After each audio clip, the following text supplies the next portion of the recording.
नमस्कार, मैं सोनिका चौधरी। आप सभी का स्वागत है आपके अपने YouTube channel study with Sonika Chaudhary में। हमने जो एनसीईआरटी की सीरीज प्रारंभ की थी, आज हम उसमें क्लास 8th की ज्योग्राफी की जो बुक है संसाधन एवं विकास, उसके चैप्टर नंबर 5 उद्योग का अध्ययन करेंगे। यह वीडियो रीट सेकंड ग्रेड जो अभी वैकेंसी आई है और फर्स्ट ग्रेड के लिए उपयोगी है, क्योंकि जो उद्योग टॉपिक है वो इन तीनों में है। जीके के पेपर में उद्योग का संबंध आर्थिक गतिविधियों से है। जो उद्योग किससे संबंधित होते हैं? आर्थिक गतिविधियों से, जो कि वस्तुओं के उत्पादन, खनिजों के निष्कर्षण अथवा सेवा की व्यवस्था से संबंधित है। अब उद्योग किस किस से संबंधित हो गए? सेवाओं से संबंधित हो गए और खनिजों के क्या हो गए? निष्कर्षण से संबंधित हैं। इस प्रकार लोहा इस्पात उद्योग वस्तुओं के उत्पादन से संबंधित, जो लोहा और इस्पात है उससे क्या होता है? वस्तुओं का निर्माण होता है। जो घर में छोटी से छोटी जो सुई काम में ले जाती है और बड़े से बड़े जो हवाई जहाज है वो किससे बनते हैं? लोहे और इस्पात से बनते हैं। कोयला खनन उद्योग, जो कोयले का खनन उद्योग है वो क्या है? कोयले को धरती से निकालने से संबंधित है तथा पर्यटन सेवा देने से संबंधित उद्योग है। अब वर्तमान में क्या है? जो पर्यटन है उसको क्या है? उद्योग का दर्जा दे दिया गया है। राजस्थान में सबसे पहले क्या है? उद्योग को पर्यटन का दर्जा दिया गया था। एक समिति बनाई थी, कौन सी? यूनुस खान समिति। तो उसके द्वारा इसको क्या किया गया था? उद्योग का दर्जा दिया गया था। उद्योगों का वर्गीकरण कच्चा माल, आकार और स्वामित्व के आधार पर किया जाता है। जो उद्योगों का वर्गीकरण है वो किसके आधार पर? कच्चा माल, आकार और स्वामित्व है, यानी उसका मालिक कौन है? सरकारी है या प्राइवेट है? अब कच्चा माल, कच्चे माल के उपयोग के आधार पर उद्योग कृषि आधारित, खनिज आधारित, समुद्र आधारित और हो सकते हैं। अब जो क्या है? जो कच्चे माल पर आधारित, यानी अब जो सूती वस्त्र है वो सूती वस्त्र के लिए कच्चा माल क्या है? कपास है। तो समुद्र आधारित जो मत्स्य वाले हो गए, जो मछलियों के तेल निकाले जाते हैं। अब कृषि आधारित उद्योग कच्चे माल के रूप में वनस्पति और जंतु आधारित उत्पादों का उपयोग करते हैं। खाद्य संसाधन, वनस्पति तेल, सूती वस्त्र, डेयरी उत्पादन और चर्म उद्योग किस पर आधारित है? कृषि आधारित उद्योगों के उदाहरण है। अब क्वेश्चन ऐसे आ सकता है कि कृषि आधारित उद्योग का उदाहरण कौन सा नहीं है? तो तीन तो ये पूछ लेंगे, जैसे डेयरी उत्पादन हो गया, सूती वस्त्र हो गया, चर्म उद्योग हो गया, और एक क्या है? खनिज से संबंधित पूछ लेंगे। तो आपको ये ध्यान रखने है कि कृषि आधारित कौन से हैं और खनिज आधारित कौन से उद्योग है। खनिज आधारित उद्योग प्राथमिक उद्योग है। जो खनिज आधारित उद्योग क्या है? प्राथमिक, जो खनिज खोद के निकाले जाते हैं, जैसे ही खोद के निकाले जाते हैं वैसे ही उनका उपयोग नहीं किया जाता, बल्कि बाद में क्या है? कारखानों में ले जाके उसका निष्कर्षण किया जाता है। तो उसके बाद वो क्या है? शुद्ध अवस्था में आते हैं, तब इनका उपयोग किया जाता है। जो खनिज अयस्कों का उपयोग कच्चे माल के रूप में करते हैं, इन उद्योगों के उत्पादन अन्य उद्योगों का पोषण करते हैं। यानी जो खनिज क्या है? प्राथमिक उद्योग है, और इनसे जो निकलेंगे खनिज वो क्या है? अन्य उद्योगों का क्या करते हैं? पोषण करते हैं, यानी उनको क्या करते हैं? माल की सप्लाई करते हैं। अयस्क से निर्मित लोहा खनिज आधारित उद्योग का उत्पादन है। यानी जो अयस्क निकलता है उसमें सबसे इंपॉर्टेंट क्या है? लोहा खनिज आधारित उद्योग का उत्पादन है। यह कई अन्य उत्पादों के भी विनिर्माण के लिए कच्चे माल के रूप में किया जाता है, जैसे भारी मशीनों, भवन निर्माण सामग्री तथा रेल के डिब्बे बनाने में। अब लोहे का क्या क्या इस्तेमाल हो गया? जो भारी मशीनों का निर्माण हो गया, भवन निर्माण में जो सरिये लगते हैं, और रेल के डिब्बे भी किससे बनाए जाते हैं? लोहे से बनाए जाते हैं। अब समुद्र आधारित उद्योग, अब समुद्र आधारित उद्योग कौन कौन से हैं? सागर और महासागरों से प्राप्त उत्पादों का उपयोग कच्चे माल के रूप में करते हैं। समुद्री खाद्य प्रसंस्करण उद्योग और मत्स्य तेल निर्माण इसके उदाहरण हैं। जो समुद्र आधारित उद्योग है उनके उदाहरण क्या क्या है? समुद्री खाद्य प्रसंस्करण उद्योग और मत्स्य तेल, जो मछलियां होती हैं उनको पकड़ के क्या किया जाता है? उनका तेल निकाला जाता है। और जो नॉनवेज खाते हैं वो क्या है? मछलियों का भी सेवन करते हैं। तो ये क्या एक खाद्य सामग्री भी हो गई। वन आधारित उद्योग वनों से प्राप्त उत्पाद का उपयोग कच्चे माल के रूप में करते हैं। जो वन आधारित उद्योग है वो क्या है, इसका जो उपयोग है वो कच्चे माल के रूप में करते हैं। लुगदी एवं कागज, अब जो कागज बनता है वो किससे बनता है, पेड़ की छाल से।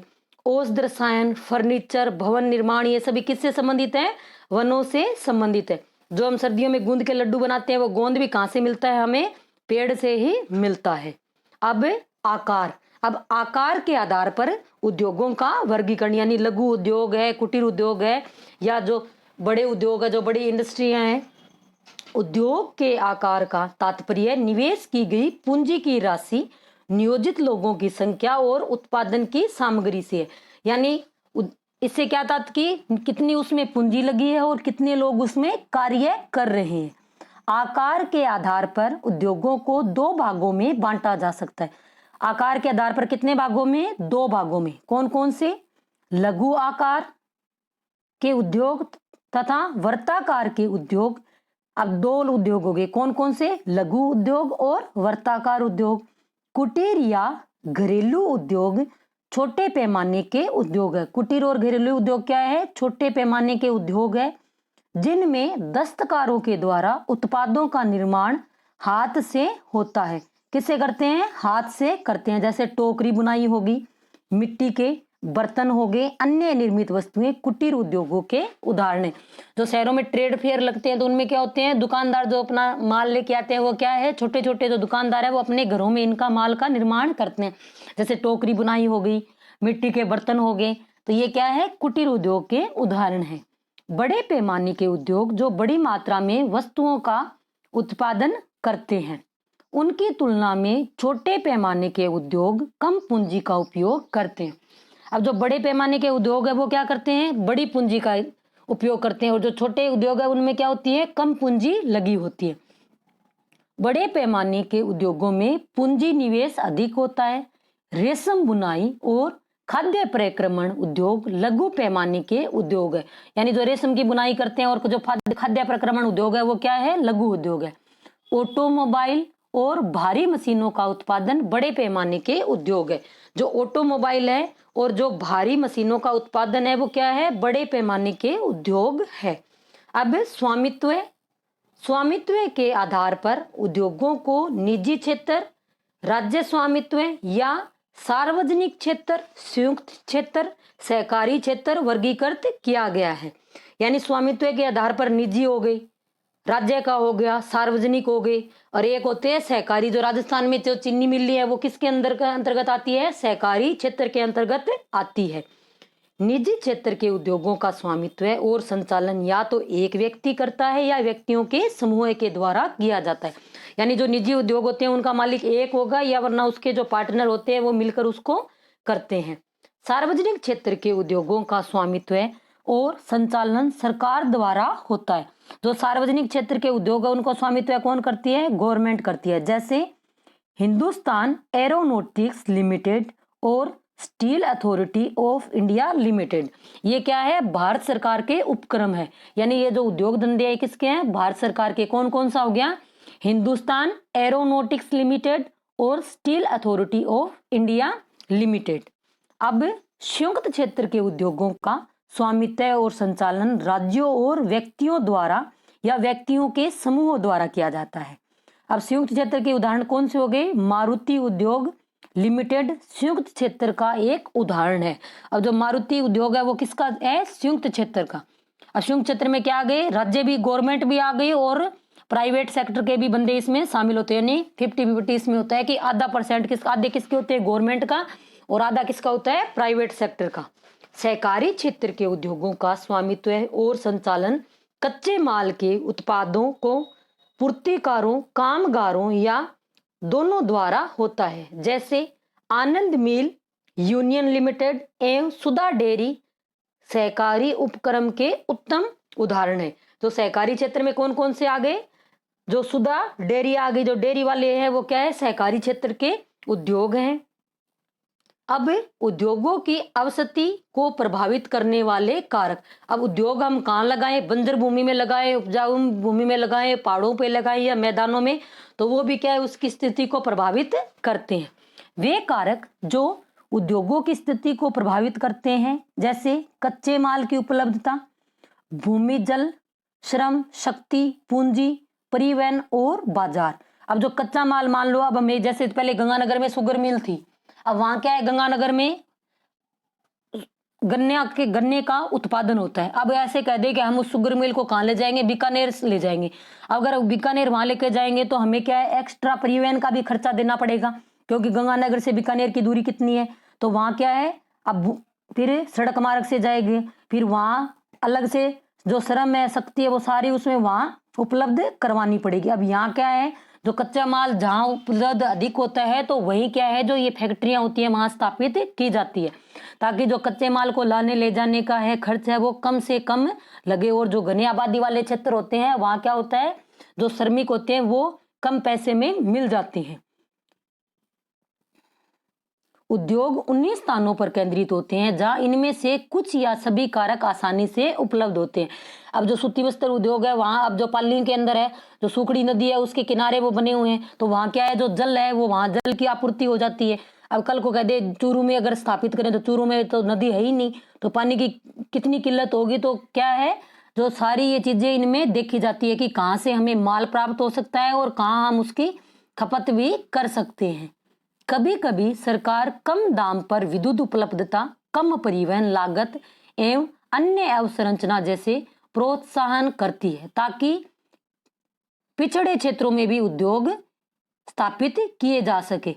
जो क्या है, पिछड़े जो स्थान है वहां भी क्या है, उद्योग स्थापित किए जाए। वहां क्या है, गवर्नमेंट उनको कम दाम में बिजली उपलब्ध कराती है। किसानों को जैसे उनके फिक्स है कि उनके एक महीने के सिर्फ 1500 रुपए आएंगे, चाहे वो कितनी बिजली का उपयोग करें। तो ये क्या है, गवर्नमेंट उनको जो कम दाम पर क्या है, विद्युत उपलब्ध कराती है। अब औद्योगिक प्रदेश, औद्योगिक प्रदेश का विकास तब होता है जब कई तरह के उद्योग एक दूसरे के निकट स्थित होते हो और वह अपनी निकटता के लाभ आपस में बांटते हैं। अब उद्योग प्रदेश का विकास कब होता है, जब एक दूसरे के निकट होते हैं कई तरह के उद्योग और वह अपनी निकटता का लाभ आपस में बांटते हैं। विश्व के प्रमुख औद्योगिक प्रदेश पूर्वोत्तर अमेरिका, पश्चिमी और मध्य यूरोप, पूर्वी यूरोप और पूर्वी एशिया है। मुख्य औद्योगिक प्रदेश अधिकांशतः शीतोष्ण कटिबंधीय क्षेत्र, समुद्री बंदरगाहों के समीप है। जो समुद्री क्या है, ये जो मुख्य रूप से किसके किनारे स्थित है, समुद्री बंदरगाहों के समीप है और विशेष तौर पर कोयला क्षेत्रों के निकट स्थित होते हैं। जो अधिकांश उद्योग है वो या तो कहाँ होंगे, बंदरगाहों के समीप। अब बंदरगाहों से क्या होता है, जो माल लाने और ले जाने में जहाजों से आसानी रहती है, और जो उनके लिए जो ईंधन की आवश्यकता होती है उद्योगों के लिए, तो वो कहाँ से मिलेगा, कोयला क्षेत्र से। तो वहां क्या करते हैं, वहां ये उद्योग स्थापित करते हैं।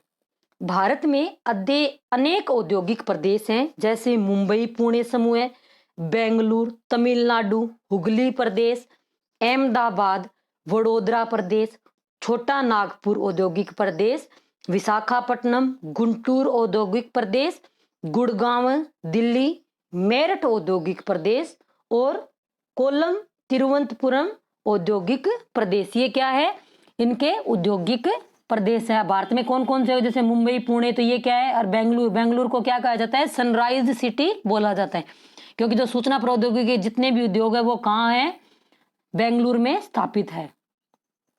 अब औद्योगिक विपदा, अब औद्योगिक विपदा जैसे कोई अब कारखाना है तो उसमें गैस का रिसाव हो गया, तो अगर वो कंट्रोल में नहीं आएगी तो क्या है, जो आसपास फैलेगी तो क्या है, लोग मारे जाएंगे। तो ये ऐसे एक घटना भारत में घटी थी, तो उसी के बारे में ये बताया गया है।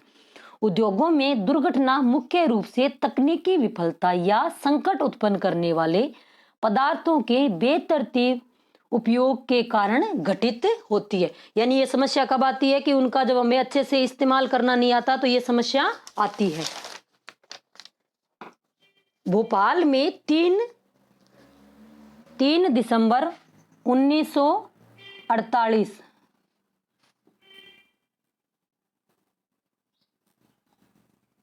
भारत में 3 दिसंबर 1984 को लगभग, अब उसमें इतना टाइम दे रखा है, ये मेरे को लग रहा है रात्रि का समय, बजे घटित अब तक की सबसे त्रासदपूर्ण औद्योगिक दुर्घटना है।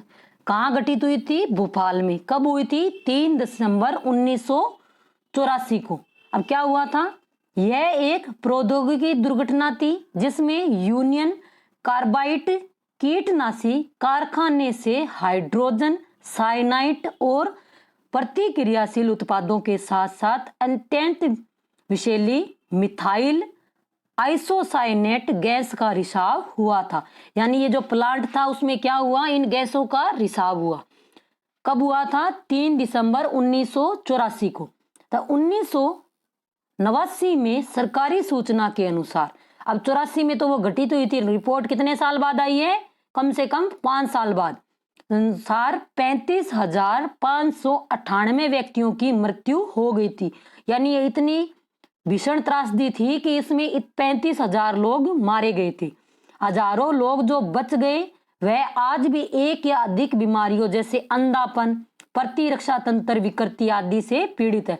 यानी अभी तक उस गैस के वहां क्या है? अवशेष मौजूद है। यानी जो बच गए उनमें क्या आ गया था? अंधापन आ गया। जो रोग प्रतिरोधक क्षमता है वो भी उनमें क्या है? खत्म हो गई। अब ये इतनी भीषण आपदा थी। अब प्रमुख उद्योगों का वितरण। विश्व के प्रमुख उद्योग लोहा इस्पात उद्योग, सूती वस्त्र उद्योग और सूचना प्रौद्योगिकी उद्योग। लोहा इस्पात उद्योग, वस्त्र उद्योग काफी पुराने उद्योग है, जबकि सूचना प्रौद्योगिकी उद्योग एक नया उभरता उद्योग है। जो आज हम मोबाइल से पढ़ने, इतनी टेक्नोलॉजी हो गई है कि घर बैठे ही हमारे क्या है, घरों में बड़े बड़े कोचिंग की क्या है, क्लासेज घर पे पहुंच जाती है। वो किस कारण है? जो प्रौद्योगिकी उद्योग है उसके कारण है। वे देश जिनमें लोहा इस्पात उद्योग है वे है जर्मनी, अमेरिका, जापान और रूस। यानी जो जर्मनी, अमेरिका, रूस और ये इनमें क्या है? लोहा इस्पात उद्योग है। वस्त्र उद्योग भारत, हांगकांग, दक्षिणी कोरिया और जापान और ताइवान में स्थित है। यानी वस्त्र उद्योग कहाँ कहाँ है? भारत में हो गया, हांगकांग, दक्षिणी कोरिया, जापान और ताइवान में। सूचना प्रौद्योगिकी उद्योग के मुख्य केंद्र मध्यवर्ती कैलिफोर्निया के सिलिकॉन घाटी में और भारत में बेंगलोर प्रदेश में है। जो सूचना प्रौद्योगिकी ये दो प्रमुख कौन कौन से हैं? एक तो कैलिफोर्निया की सिलिकॉन घाटी और भारत का कौन सा शहर है? बेंगलोर प्रदेश, जिसको क्या कहा जाता है? सनराइज सिटी के नाम से जाना जाता है। लोहा इस्पात उद्योग। लोहा इस्पात उद्योग एक पोषक उद्योग है जिसके उत्पाद अन्य उद्योगों के लिए कच्चे माल के रूप में प्रयुक्त होते हैं। लोहा क्या है? अनेक उद्योगों के लिए क्या है? कच्चा माल है। उद्योग के लिए निवेश में श्रम, पूंजी, स्थान और अन्य अवसंरचना के साथ साथ लोहा अयस्क, कोयला और चूना पत्थर कच्चे माल के रूप में शामिल है। इसके अंदर क्या है? लोहे अयस्क और कोयला किसके रूप में है? कच्चे माल के रूप में शामिल है। इस्पात प्राय आधुनिक उद्योग का मेरुदंड कहलाता है। यानी जो जितने भी आधुनिक उद्योग है उसका वो मेरुदंड कौन सा उद्योग, कौन सा खनिज कहलाता है? इस्पात। लगभग सारी वस्तुएं जिनका हम लोग उपयोग करते हैं वे या तो लोहे से या लोहा इस्पात से बनती है अथवा इन धातुओं से निर्मित औजारों और मशीनों से बने हैं, जैसे पोत, रेलगाड़ी, ट्रंक, ऑटो अधिकांशतः इस्पात से बनी है। यहाँ तक कि सेफ्टी पिन और सुई जिनका उपयोग हम करते हैं वो भी किससे बनती हैं? इस्पात से या लोहे से बनती है।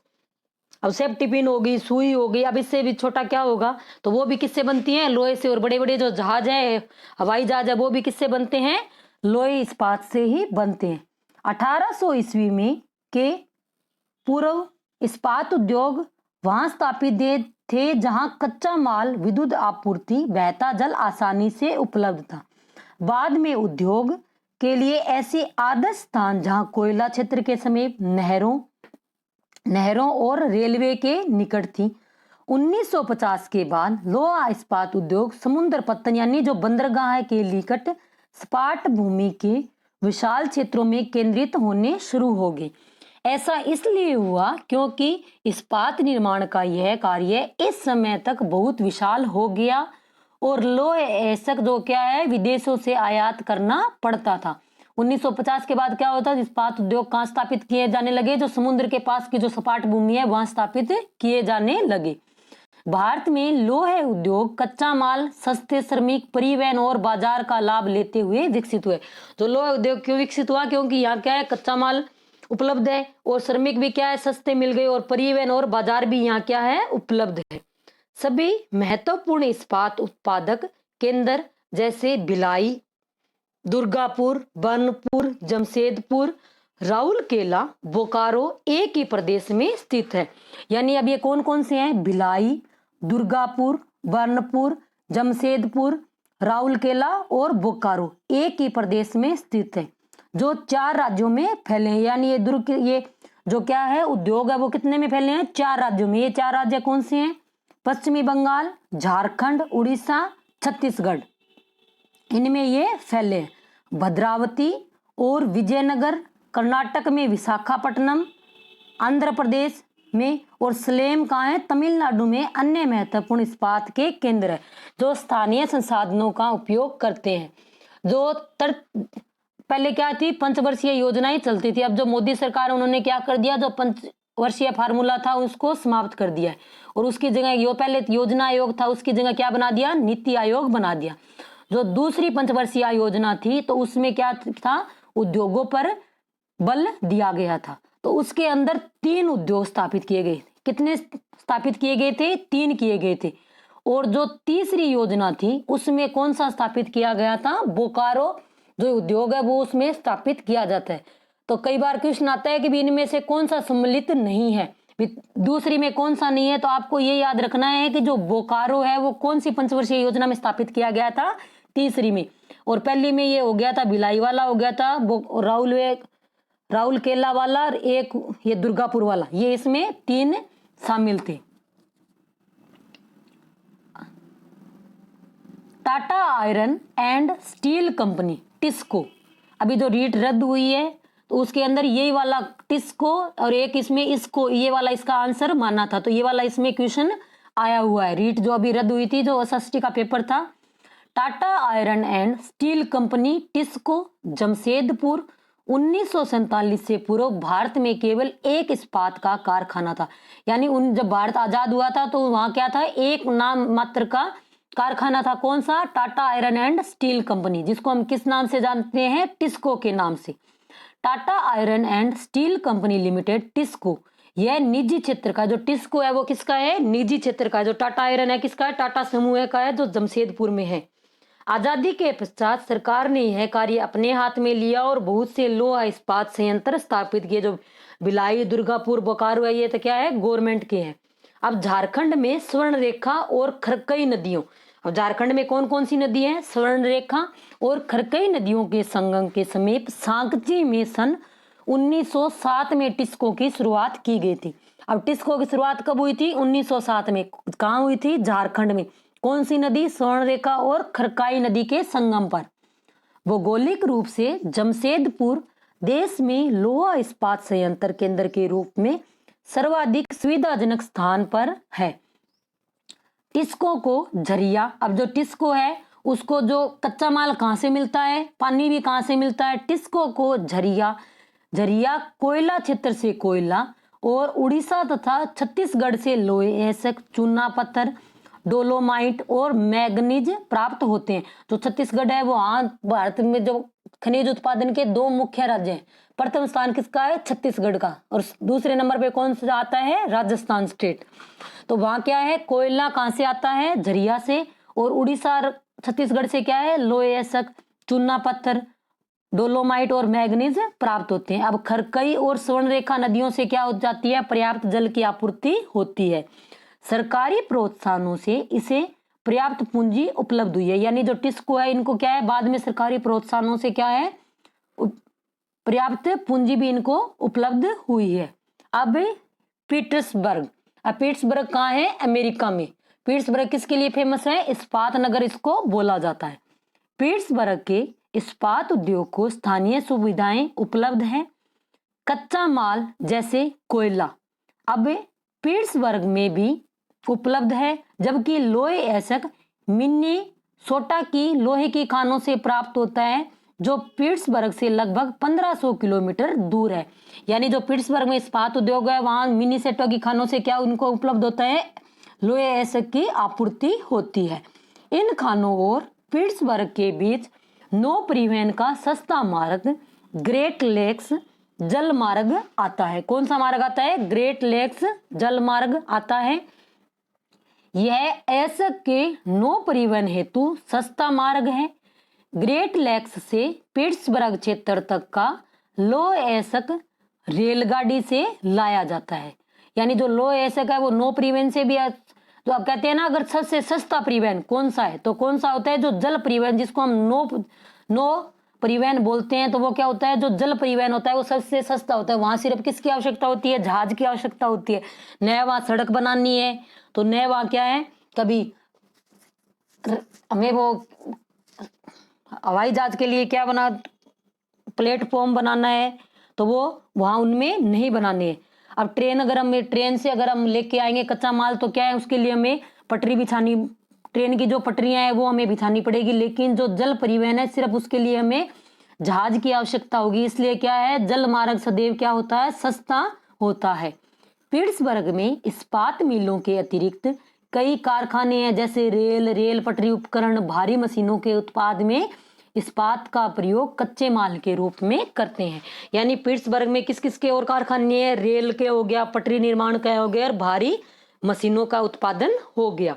अब सूती वस्त्र उद्योग। सूती वस्त्र उद्योग विश्व के प्राचीनतम उद्योगों में से एक। अब आपसे पूछे कि सबसे पुराना उद्योग कौन सा है, तो कौन सा है? सूती वस्त्र उद्योग। 18वीं सदी की औद्योगिक क्रांति तक सूती वस्त्र हस्तकताई तकनीकों और हथकरघों से बनाया जाता था। जब 1800 में क्या हुई थी? औद्योगिक क्रांति हुई थी। कहाँ हुई थी? ब्रिटेन में। तो उससे पहले क्या था? मशीनों से नहीं बनाया जाता। उससे पहले किसका था? जो हस्तकताई, जो गाँव में क्या करती थी, महिलाएं सूत काटती थी, और जो पुरुष और महिलाएं फिर मिलकर क्या करते थे? वस्त्र निर्माण करते थे, हथकरघों से बनाया जाता था।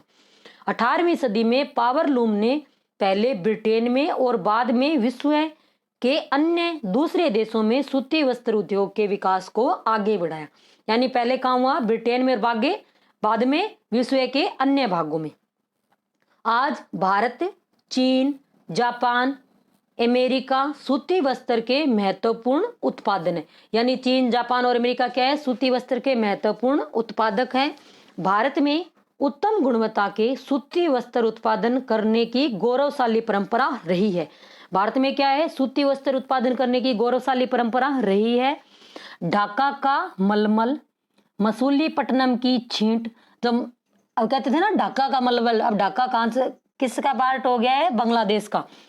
तो वो ढाका का मलमल फेमस था। और मसूलीपट्टनम की क्या थी? छींट। कालीकट के केलिको और बुरहानपुर, सूरत और बड़ोदरा के सुनहरी जनरी के काम वाले सूती वस्त्र गुणवत्ता और डिजाइनों के लिए विश्व प्रसिद्ध थे। अब ढाका की क्या थी? मलमल। मसूलीपट्टनम की क्या थी? छींट। और कालीकट के क्या थे? केलिको। ये क्या थे? फेमस थे। पहली सफल वस्त्र मिल 1854 में स्थापित की गई थी। कब की गई थी? 1854 में। प्रारंभ में सूती वस्त्र उद्योग कहाँ स्थापित किए गए? महाराष्ट्र और गुजरात राज्य में अनुकूल जलवायु के कारण पनपे। लेकिन वर्तमान में क्या है? पहले क्या थे वहां? गुजरात और महाराष्ट्र में न अधिक सर्दी पड़ती है, न अधिक गर्मी। तो जो वस्त्र उद्योग थे उनके लिए क्या थी? अनुकूल जलवायु थी। लेकिन अब वर्तमान में क्या है? तो एसी वगैरह लगा के हम क्या कर सकते हैं? कूलिंग कर सकते हैं। तो अब कृत्रिम आर्द्रता, लेकिन वर्तमान में आर्द्रता कृत्रिम रूप से उत्पन्न की जा सकती है और कच्ची कपास शुद्ध होती है एवं वस्त्र उत्पादन प्रक्रिया में इसका वजन कम नहीं होता। इसलिए यह उद्योग भारत के विभिन्न भागों में भी फैल गया। यानी जो सूती वस्त्र होते हैं उसके लिए कच्चा माल क्या है? कपास है। जो कपास होती है वो चाहे गिल्ली जैसे निकलती है तो उसका क्या है? उसके बाद उसका वजन कम नहीं होता। तो इससे क्या है भी, हम कपास दूसरी जगह भी ले जाके अपने उद्योग स्थापित कर सकते हैं। कोयम्बटूर, कानपुर, चेन्नई, अहमदाबाद, मुंबई, कोलकाता, लुधियाना, पानीपत कुछ महत्वपूर्ण केंद्र है। अब लुधियाना की तो सर्दी और गर्मी सभी के उसके वस्त्र फेमस है। अहमदाबाद भी भारत का क्या कहलाता है? मैनचेस्टर कहलाता है। मुंबई हो गया, कोलकाता, तो ये क्या है? फेमस वस्त्र के ये उत्पादन क्षेत्र है। देश में प्रथम वस्त्र उद्योग 1818 में कोलकाता के समीप फोर्ट ग्लिस्टर में स्थापित हुआ था, लेकिन कुछ समय बाद ये क्या हो गया, बंद हो गया। यानी जो प्रथम सूती मिल थी वो कहाँ स्थापित की गई थी, कोलकाता में। कब की गई थी, 1818 में। ग्रेट लेक्स, अब ग्रेट लेक्स में कितनी है, 5 लेक है। कितनी लेक जो क्या होती है, जो झीलें होती है, कितनी है, 5। कौन कौन सी, कई बार इनका क्रम पूछा जाता है। सुपीरियर, हयूरन, ओटोरियो, मिशिगन और इरी। इन 5 झीलों में से सुपीरियर झील सबसे बड़ी है। यानी ग्रेट लेक्स है उनके में कौन कौन सी शामिल है, सुपीरियर, हयूरन, ओंटारियो, मिशिगन और इरी। और सबसे बड़ी कौन सी है, सुपीरियर झील इनमें सबसे बड़ी है। अहमदाबाद, अहमदाबाद गुजरात में साबरमती नदी के तट पर स्थित है। जो अहमदाबाद है वो कहाँ है, गुजरात में साबरमती नदी के तट पर स्थित है। अहमदाबाद में 1859 में पहली सूती मिल स्थापित हुई थी। अहमदाबाद में क्या है, प्रथम सूती मिल स्थापित हुई थी। अहमदाबाद को भारत का मैनचेस्टर कहा जाता है। अहमदाबाद को क्या कहा जाता है, भारत का मैनचेस्टर कहा जाता है। अब राजस्थान का मैनचेस्टर किसको कहा जाता है, ये इसका आंसर आप कमेंट बॉक्स में देंगे। क्या क्वेश्चन है कि राजस्थान का मैनचेस्टर किसको कहा जाता है। और अब एक नया और बन गया है, यानी एक नया सूती वस्त्र उद्योग का केंद्र स्थापित हुआ है। अब उसको आधुनिक मैनचेस्टर बोला जाता है। अगर वीडियो अच्छा लग रहा है तो लाइक करें, शेयर करें और चैनल को सब्सक्राइब करें। और पास में जो बेल आइकन है उसको भी प्रेस करें ताकि आने वाले हर वीडियो का नोटिफिकेशन आपको मिलता रहे। अहमदाबाद कपास उत्पन्न करने वाले क्षेत्र के बहुत निकट स्थित है। यहाँ कच्चा माल आसानी से उपलब्ध होता है। जलवायु कताई और बुनाई के लिए क्या है, ये आदर्श है। गुजरात और महाराष्ट्र राज्य की घनी आबादी इस उद्योग को कुशल और अकुशल श्रमिक उपलब्ध कराते हैं। वर्तमान में सबसे ज्यादा कहाँ है, गुजरात और महाराष्ट्र में। लेकिन अब जो महाराष्ट्र में थे, महाराष्ट्र में सर्वाधिक कहाँ थे, बंबई में थे। तो बंबई में क्या है, श्रमिक क्या हो गया, महंगा हो गया। श्रमिक जो है वो महंगे हो गए हैं। और जो माल है उसमें भी अब जो मुंबई के अंदर जो उद्योग धंधे है वो अन्य राज्यों में स्थापित होने लग गए हैं। आधे से ज्यादा वहां कारखाने अब क्या है, बंद हो गए हैं। अब ओसाका, ओसाका जो मेन है वो कहाँ है, जापान का एक शहर है। ओसाका जापान का एक महत्वपूर्ण वस्त्र निर्माण केंद्र है। यह जापान का मैनचेस्टर के नाम से जाना जाता है। भारत का मैनचेस्टर अहमदाबाद, ओसाका क्या है, जापान का मैनचेस्टर। और ये मैनचेस्टर है, ये मुख्य रूप से ब्रिटेन का एक शहर है जो सूती वस्त्र उद्योग के लिए फेमस है। तो उसी के नाम पर ये क्या रखे गए हैं, मैनचेस्टर इनको कहा जाता है। भारत का मैनचेस्टर अहमदाबाद और जापान का क्या है, ओसाका। ओसाका में सूती वस्त्र उद्योग का विकास कई भौगोलिक कारणों से हुआ है। ओसाका के चारों ओर का विस्तृत मैदान सूती वस्त्र मिलों के विकास के लिए आसानी से भूमि की उपलब्धता सुनिश्चित करता है। अब योडो नदी, अब ओसाका में कौन सी नदी है, योडो नदी मिलों के लिए पर्याप्त जल उपलब्ध कराती है। श्रमिक आसानी से उपलब्ध है। ओसाका का वस्त्र उद्योग पूर्णतः आयातित कच्चे मालों के ऊपर निर्भर है। ओसाका का जो वस्त्र उद्योग है वो पूर्णतः आयातित कच्चे मालों के ऊपर क्या है, निर्भर है। कपास मिस्र, भारत, चीन, यूएसए से आयात की जाती है। जो कपास है वो कहां से आती है, ओसाका में मिस्र, भारत, चीन और यूएसए से आयातित की जाती है। वर्तमान में ओसाका में सूती वस्त्र के साथ साथ लोहा इस्पात मशीनरी, जहाजरानी, ऑटोमोबाइल, विद्युत उद्योग और सीमेंट उद्योग इसमें क्या है, स्थापित किए जा रहे हैं। अब सूचना प्रौद्योगिकी, अब सूचना प्रौद्योगिकी क्या है, जो वर्तमान में जिसको क्या कहते हैं, सनराइज उद्योग बोलते हैं। अब उद्योग सूचना के संग्रहण, प्रक्रम और वितरण को व्यवहार में लाते हैं। वर्तमान में यह उद्योग भूमंडलीय हो गया है। यानी ये जो सूचना प्रौद्योगिकी वाला क्या है, ये भूमंडलीय हो गया है। सूचना प्रौद्योगिकी उद्योग के मुख्य नाभि क्षेत्र कैलिफोर्निया की सिलिकॉन घाटी और भारत के बेंगलुरु में है। सूचना प्रौद्योगिकी उद्योग कहाँ है, कैलिफोर्निया और सिलिकॉन घाटी, और भारत के किस में है, बेंगलोर में स्थित है। बेंगलुरु दक्कन पठार पर अवस्थित है, जहां से इसका नाम सिलिकॉन पठार पड़ा। यानी बेंगलुरु कहाँ है, दक्कन पठार पर अवस्थित है और उसका नाम क्या पड़ा, सिलिकॉन पठार। यह शहर वर्ष भर मृदु जलवायु के लिए प्रसिद्ध है। नई नई न गर्मी होती है ज्यादा, न ठंड होती है। तो यहाँ क्या है, जो जलवायु, जो अब कंप्यूटर जो सेंटर होते हैं तो वहां उनमें एसी लगाना पड़ता है। क्यों? क्योंकि कंप्यूटर जल्दी गर्म हो जाते हैं। तो उनके लिए कौन सी जलवायु चाहिए, जो मृदु जलवायु होती है उसकी आवश्यकता होती है। सिलिकॉन घाटी सांता क्लारा घाटी का एक भाग है। जो सिलिकॉन घाटी है वो किसका भाग है, सांता क्लारा घाटी का एक भाग है, जो उत्तरी अमेरिका में रॉकी पर्वत माला के निकट अवस्थित है। इस क्षेत्र की जलवायु शीतोष्ण है। यहाँ शायद ही कभी तापमान 0 सेंटीग्रेड से नीचे जाता है। अब ये क्या है, सिलिकॉन जो घाटी है वो कहाँ है, रॉकी पर्वत जो सांता क्लारा घाटी है उसका क्या है, एक भाग है। अब भारत के महानगरीय केंद्रों में अन्य उभरते सूचना प्रौद्योगिकी नाभि चित्र, जैसे मुंबई हो गया, नई दिल्ली हो गया, हैदराबाद, चेन्नई, ये क्या है, अन्य स्थान है। जैसे गुड़गांव, पुणे, तिरुवनंतपुरम, चंडीगढ़ सूचना प्रौद्योगिकी उद्योग के महत्वपूर्ण केंद्र है। बेंगलुरु के पास हमेशा विशिष्ट लाभ रहा है। इस शहर को मध्यम और उच्च प्रबंधन प्रतिभा बड़ी संख्या में उपलब्ध है, क्योंकि जो दक्षिणी भारत का जो एरिया है बेंगलुरु क्या है, एजुकेटेड एरिया है। तो वहां क्या है, तो ये जो इसमें कार्य करने वाले वो जो श्रमिक वगैरह जो कार्य इंजीनियर होते हैं वो इसमें मिल जाते हैं। तो यह क्या है, मध्यम और उच्च प्रबंध प्रतिभा बड़ी संख्या में यहाँ क्या है, उपलब्ध है। यहाँ अनेक IIT कॉलेज भी है। तो यहाँ क्या है, ये जो पढ़े लिखे इंजीनियर है काफी मात्रा में उपलब्ध है। अब इस चैप्टर के क्वेश्चन आंसर, सिलिकॉन घाटी कहाँ स्थित है, सिलिकॉन घाटी कैलिफोर्निया, बेंगलोर, अहमदाबाद में। तो कहाँ है सिलिकॉन घाटी, कैलिफोर्निया में। सिलिकॉन घाटी कहाँ है, कैलिफोर्निया में है। इस वीडियो की और जितने भी वीडियो करवाए हैं उनकी जो PDF है, अपना टेलीग्राम चैनल है स्टडी विद सोनिका चौधरी के नाम से ही, तो उस पे बाद में जब ये बुक सारी कंप्लीट हो जाएगी तो इनकी क्या है, आपको PDF भी उपलब्ध करवा दी जाएगी। फिर आपको सभी नोट्स ये इकट्ठे मिल जाएंगे। निम्न में से कौन सा उद्योग सनराइज उद्योग के नाम से जाना जाता है।